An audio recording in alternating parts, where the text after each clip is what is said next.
John 3:18 says, "He that believeth on him is not condemned, but he that believeth not is condemned already, because he hath not believed in the name of the only begotten Son of God." Here is the story inspired by this verse.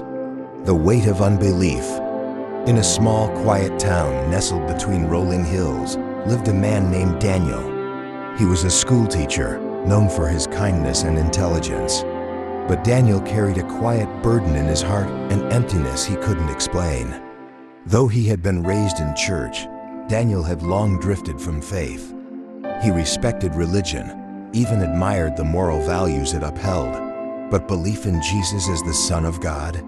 That seemed like a step too far for his rational mind. He often told himself, if there is a God, surely being a good person is enough. One afternoon, Daniel found himself at the local library, where he stumbled upon an old Bible among a shelf of dusty books.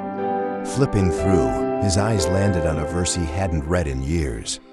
"Whoever believes in him is not condemned, but whoever does not believe stands condemned already, because they have not believed in the name of God's one and only Son." John 3:18. The words hit him like a wave. Stands condemned already? He thought, even if I've done my best to be a good man? That night he couldn't sleep. The verse kept echoing in his mind. He started revisiting old questions he had buried under work and routine. Why does belief matter so much? Isn't goodness enough? He sought out Pastor Ellis, an elderly man who had known Daniel's family for decades. They sat in the warm light of the pastor's study, and Daniel shared his doubts and confusion. Pastor Ellis listened patiently. Then he spoke. "Daniel, God doesn't condemn people because they're imperfect. We all are. He sent his Son to save us because of our brokenness. But when someone rejects that gift, they remain in darkness. Not because God desires their condemnation, but because they've turned away from the only light that can save them." Tears welled in Daniel's eyes.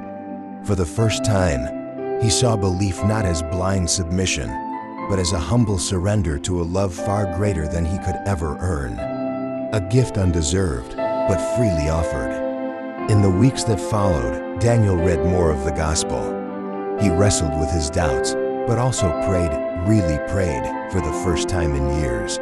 Slowly, a peace began to grow in him. One morning, during a quiet walk through those same rolling hills, Daniel lifted his eyes to the sky and whispered, "Jesus, I believe. I need you." The burden lifted. The emptiness began to fill.